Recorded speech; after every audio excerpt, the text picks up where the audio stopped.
Good morning, everyone.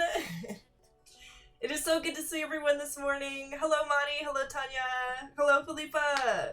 Hello, Justin and Sandra and Jacqueline and Austin. I'm so happy to be here. My name is Voodoo Val, and I'm going to be your host for this morning's Photoshop Daily Creative Challenge. We've got a lot to cover today, so I'm just going to dive into everything that we have got going on so that we have time to take care of all of the finer points of today's challenge. Please let me know if the sound and everything is sounding good to you folks. It was giving me a little bit more trouble this morning, not sure why. The streaming gods have decided to bless me with extra loud Photoshop Adobe Live music this morning, so hopefully it's not as loud for you as it is for me. But anyways, if you folks would like to join me for the challenge, or if you don't know what is going on, just head over to behance.net/challenge/Photoshop. It will look like this. Basically here every day from now until the 20th, you will get a little challenge released to you. You can see here yesterday we did a brushes challenge to create emojis, which you folks can still create emojis for yesterday's challenge. And if you do so and you share your emojis in the Discord, which you can get let's see, I have the link for you right here. If you go to bit.ly/PS Discord and share your emoji from yesterday, you have a chance for your emoji design to become one of our official emojis in the Discord so that you can use it to react to other people's challenges and communicate with friends in the Discord. But anyways, let me jump back over here. Today we're going to be working with masks. It says, turn any portrait into a 90s style yearbook photo. Use masks and adjustment layers to adjust the background and colors. So this is going to be a really fun one. I have created a pretty fabulous starter file for you folks this morning, and we are going to jump into it. So if you hit this Get Started button, you will get a Photoshop file which looks like this. Let me switch over to my full cam real quick because I want to make sure that I have this up properly. So it'll look like this. I've taken some magnificent photos for you folks because sometimes I know that you guys don't have starter images to work with.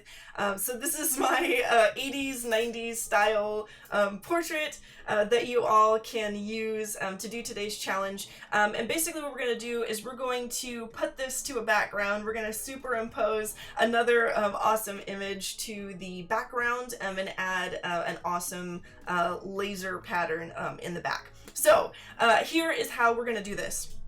I'm going to jump over here to this file that I have started.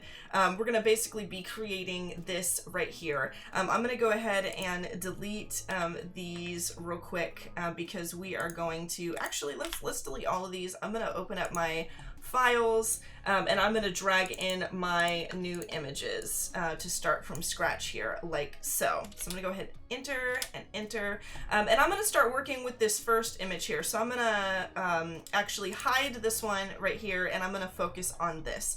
The first thing we're going to do today is we're going to use the awesome new and improved subject select setting here on your taskbar over on the left. You will probably notice where you have the magic wand tool and the quick selection tool, you now have object selection tool. So I'm going to go ahead and I'm going to select this and I'm going to drag a box around this image, and it is going to actually do a really nice job of selecting everything in this photo. And now if I had more time, I might actually spend a little bit more time sort of cleaning this selection up, but for the sake of getting everything done in today's stream, I'm going to go ahead and just leave it like this. And we are going to create a layer mask. And you can do that by clicking this little icon up above me here. It's a little rectangle with a black dot in the center of it. And we're going to go ahead and mask this image. And so what this does is it creates a nice mask around the selection of my image here. And I'm going to transform this by, let me zoom out here. I'm going to go Control T for free transform, and I'm going to hold Alt so that I can resize this from the centermost point of the image. I'm going to make this a little bigger, and then I'm going to place this in the bottom left corner of our image here, and I'm going to hit Enter. And then if you want to, you can actually come in with the brush tool and clean this up. So I'm going to make sure that I'm selected on the black and white layer mask of this layer here. and I'm gonna hit B on my keyboard. I'm gonna right click and go through my brushes and make sure I have like a soft round brush selected, which for those of you who don't have fancy brushes, you will definitely have this brush in your Photoshop because it is one of the default brushes. And I'm gonna make sure I'm selected on either black or white here. And with black and white, you can actually add and subtract to and from the image. So I'm gonna come over here, I'm gonna zoom in. Maybe not that far, I don't need to see that much of my face. And I'm gonna make my brush a little smaller with the left and right brackets here on my keyboard, and I'm gonna come in and I'm gonna smooth out the edge of my face here.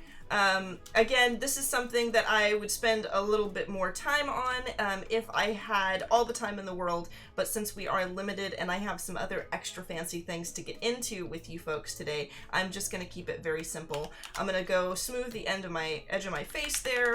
You can also come in, I'm gonna go around the edges of my Kylo Ren space husband that I have in my hands here. And maybe get rid of some of this green screen.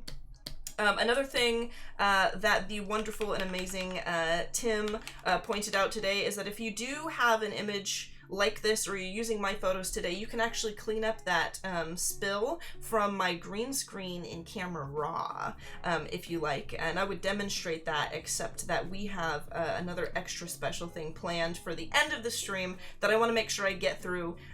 So you folks can kind of experiment with that on your own at your own leisure.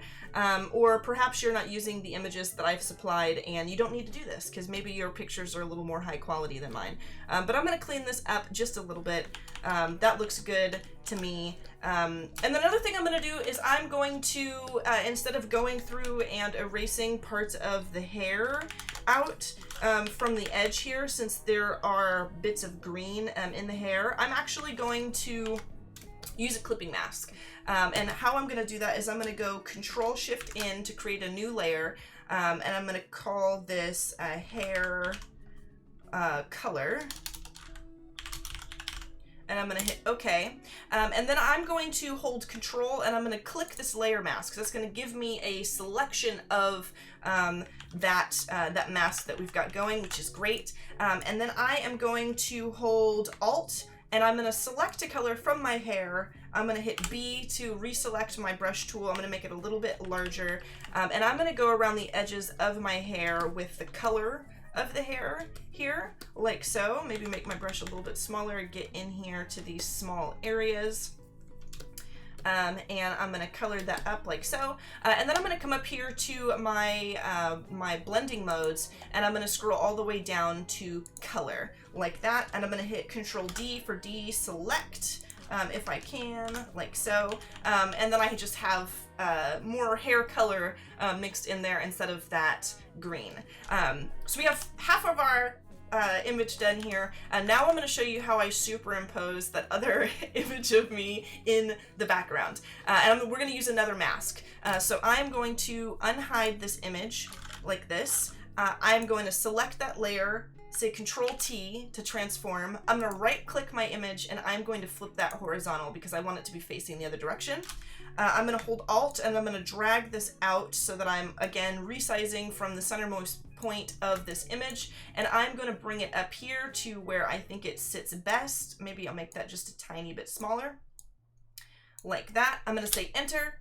I'm going to grab my handy dandy subject select tool again, and I am going to drag a box out to select this image as well. And I'm going to go ahead and say we're going to make a layer mask of this one as well, just by clicking that layer mask image right there. And then I am going to turn this down onto a lower opacity, like so. Maybe a little bit higher, like that. That looks good to me. And with my brush tool again, I'm going to come in here and I'm going to clean things up. It's a little jagged around my face here. I'm going to, let's see, make sure I'm selected on my my mask, my black and white mask there. I'm going to say B, make sure that I have black and white in my foreground and background color. And I'm going to come here and I'm going to clean this up a little bit, like so. I'm even going to use the black color to kind of erase out this Kylo Ren. You'll notice I didn't really make this as clean as I did the other one, and that's okay because I'm not using that portion of the image. And then I'm going to make my brush really large, and I'm going to come over here and I'm going to kind of fade out my majestic cat blouse here. And I'm going to zoom in here just to show off a little bit, because I don't know if you folks noticed, but my blouse in this image is covered in cats, and every cat has gemstone eyes. I just want to kind of brag about the top there because it's just magnificent and I want to call attention to it. But now that I have my little image in the back superimposed, I also want to just come in between the background and that image, and I'm going to hide this quickly. I'm going to say Alt, I'm going to select this blue color, and then I'm going to make that visible once again, and I'm going to come in and I'm going to kind of paint out some of these lasers just so that you can see my face really well, and it all looks good. So that is how I use layer masks to create kind of an 80s 90s yearbook image in Photoshop, and it's super easy to do. But not only is it easy to do here in Photoshop for desktop, it's also very easy to do in Photoshop for iPad, and I am going to show you another tutorial. We're going to recreate the same image in iPad Photoshop so that you guys can see how there's really not that big of a difference between the workflows, and it's also very quick and easy. So I'm going to switch over to my iPad really quick. Let me grab this right quick, and I'm going to switch my view here so that you folks can see my iPad. Ta-da! So what I have here is just a blank file that I've opened, and I've already pre-added in my assets, but if you would like to add your assets into a Photoshop for iPad file, all you have to do is click that little photo icon right there underneath the text, and above the eyedropper and color tool, it'll bring you to where you can open up your Creative Cloud files, you can open up your camera roll, you can open up your iPad files, whatever you want, and you can select some files, some images, and drop them in there. But I have just my blank photo here. I'm going to turn on my background layer that I have like so, because I've got my lasers in here. And I am also going to turn on my first image like so. And then what I'm going to do is I'm going to come over here on the left side, and you can see I have like my little selection tool here. And there is a subject select selection in there. And there's a lot of cool selection tools within Photoshop for iPad, but we are going to focus on this one for today. I'm just going to hit subject select in there, and then all I have to do is wait, and it will actually select the subject of the image on the layer that I am currently on for me. I don't have to do any extra work, which is great. And then just like in Photoshop for desktop, I just have to click that little icon right there on the right next to my layers, and I can say make a layer mask. Another thing I want to point out to you is that when you make a layer mask, you can actually drag back and forth. You can see how I'm dragging there. You can see the image, and you can see the layer mask layer there right next to it. And you can also always tell if you have a layer mask activated on a specific layer by checking the edges of the layer there. You can see there's a little dot that you can see on the edge, no matter which image you are selected on, that will tell you, hey, there is a layer mask attached to this layer. All you have to do is swipe over and you will be able to view it. So I'm going to go ahead and free transform this. And now, if you have used Photoshop for iPad, you might have been a little confused as to how to free transform something. Initially, I jumped in and I started looking in the layers, settings, trying to figure out, going into all of the adjustment layer properties and everything, looking for free transform, but it's actually one of the buttons on the toolbar right above our selection tool. So all you have to click is that free transform right there, and you can drag this. You can I'm just using my fingers to pinch and pull and make this the way I want it. I'm going to drag it right there. That is good enough for me. And I'm going to go ahead and hit done. And then just like in the previous version of this we did on desktop, I'm going to grab my brush tool, and I'm going to grab my handy dandy Apple pencil, and I'm going to zoom in here, and I am going to clean up a little bit. Maybe I'll make my brush a little smaller by dragging that down right there, that brush size. And I'm going to come in here and I am going to kind of smooth things out in the face, just like so. Again, I could come in here and make my brush even smaller and come in here and clean up some little areas where the subject select did not quite do everything that I wanted it to do. And you'll have less trouble with this if you have higher quality photos. I think these are not the greatest quality, but I think they're no less excellent, no less amazing than some of the other photos you might use just on subject matter alone. I think I look pretty majestic here. So I'm just gonna clean that up just a little bit, boom, and we have got it. And just like we changed the hair color in the previous file, we can also do that here. So I have my layer mask selected with that, that layer mask region. So all I'm gonna do is I'm gonna hit these 3 dots here at the bottom, and I'm gonna say add mask to selection, and then it reselects that region that I created the mask from. I'm gonna hit this little plus button here and make a layer above that. I'm gonna hold, you'll notice, you folks might have noticed there's like this interesting little dot over here on the side.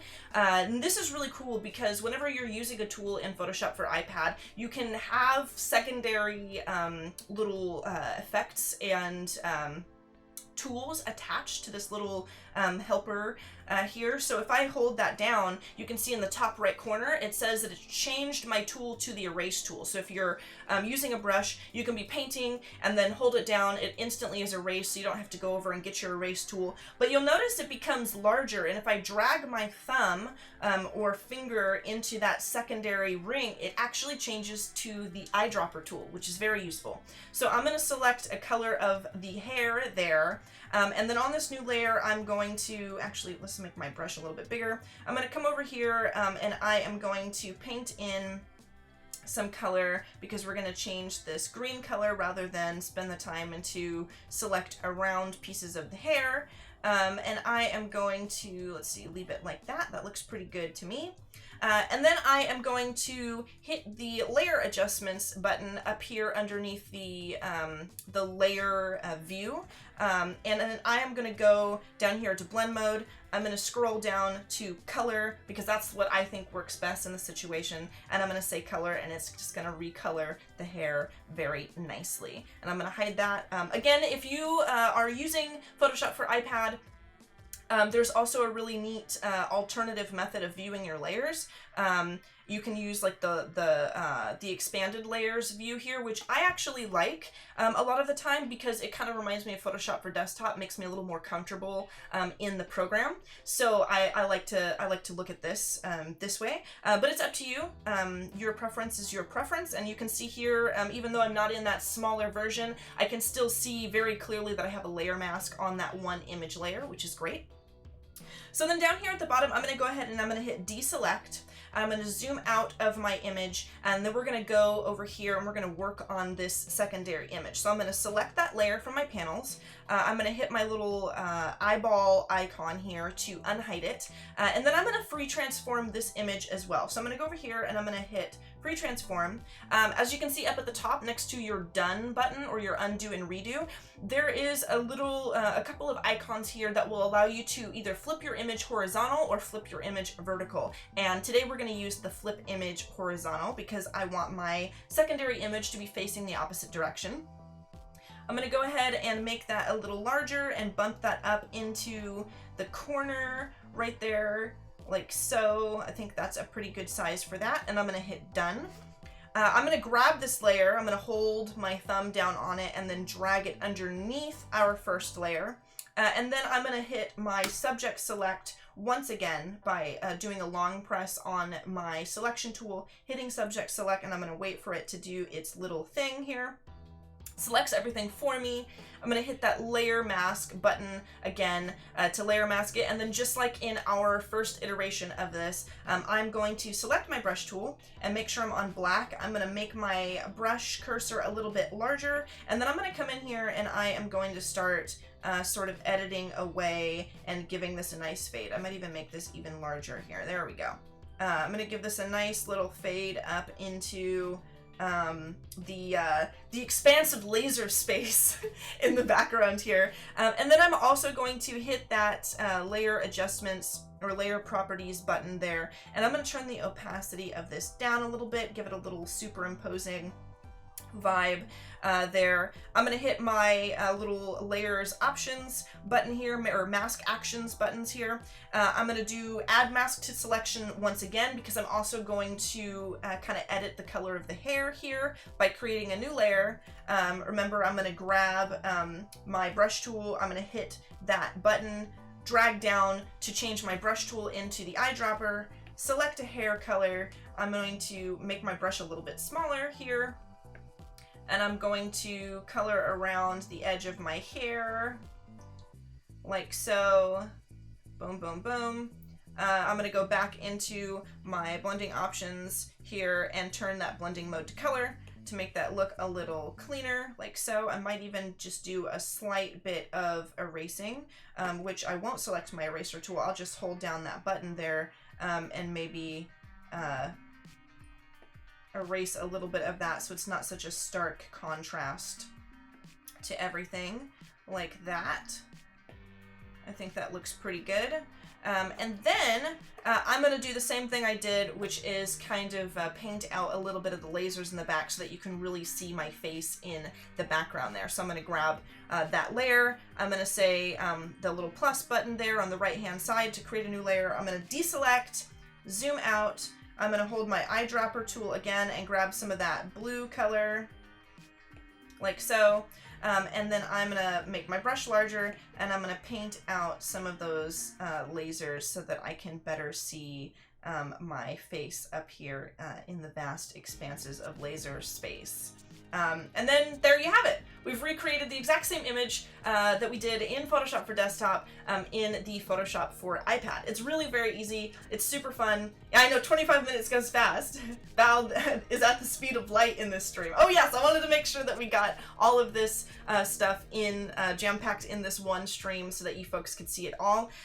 Now you can also go, after you finish a project in Photoshop for iPad, you can go up to this top button here next to the cloud documents, and you can do quick export, which just saves a quick screenshot of what you're working on, or you can go into the publish and export options and do like a PNG, a JPEG, a PSD, a TIFF file. You can adjust the quality and change the format if you prefer, so that you can upload this to social media or your portfolio.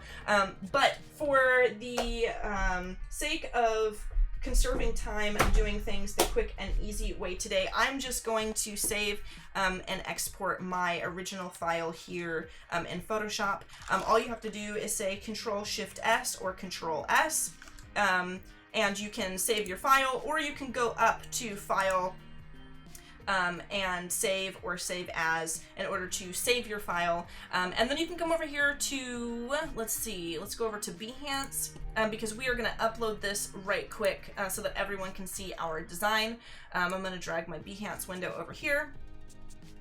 Ta-da! I'm going to go over to my my own profile, and I want to edit a pre-existing, oh, let me switch this over so you can see. Boom, there we go. I'm going to edit a pre-existing project here by hovering over my little gear icon and hitting edit, and that will allow you to edit a project that's already there. I kind of Martha Stewarted you guys this morning already by adding and uploading these images that I've created already, so we don't have to wait. All I did was hover over the area and hit add like a grid gallery, and then upload my images, and then I can hit save. And then when I go to my profile and I click my project, I can scroll down here and I have my Baby Yoda and I have all three of my awesome images. And remember, whenever you're uploading to Behance, you want to make sure that you upload with the keyword PS Daily Challenge so that everyone can see your awesome challenge entries on Behance. You can also come over to the Discord, make sure that you are in the current challenge tab here, and we're going to hit that plus button, and I'm going to navigate to my challenge entry. And I'm also going to share my entry here in the Discord. And I'm going to say, here's my entry for today. And then I'm going to hit upload and let everyone see a close-up of my my entry. Again, if you have not joined the Discord, please go to bit.ly/psdiscord. Make sure that P and S is capitalized so that you get into the right Discord and share your awesome entries for today. This has been a spectacular challenge. I really cannot wait to see what you folks create with the 90s yearbook style portrait challenge. It's going to be a lot of fun. I'm sure it's going to be hilarious. Have at those images of me in the starter files. Can't wait to see what you do, and I will see you guys next time. Stay tuned. We've got an awesome jam-packed day full of design with the Photoshop segment coming up right after me. It's going to be a blast, and I will talk to you guys later. Adios, everyone.